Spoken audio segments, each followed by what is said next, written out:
Bien, alors on va faire ce que j'avais dit qu'on allait faire. On va aller chercher les outils de création de formes géométriques. Bien sûr, on a la plume qui permet de faire toutes les formes qu'on veut, mais ça, c'est les outils de base, ça peut quand même de temps en temps servir.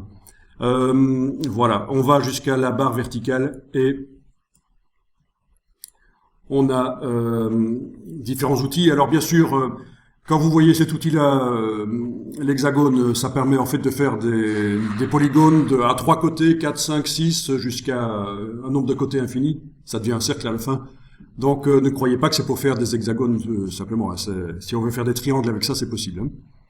Même chose pour l'étoile, on peut faire des étoiles qui ont plein d'aspects et de nombre de branches, des distances des deux cercles de construction d'étoiles peuvent être différents. Voilà. Ici, l'outil rectangle arrondi, on va pas l'utiliser, c'est un résidu des premières versions d'Illustrator. Ça, c'est comme dans tous les logiciels Adobe, il y a des outils qui sont là, qui sont pourris, mais qu'on laisse parce que les anciens utilisateurs l'utilisent peut-être encore, ils ont pas remis à jour leur connaissance.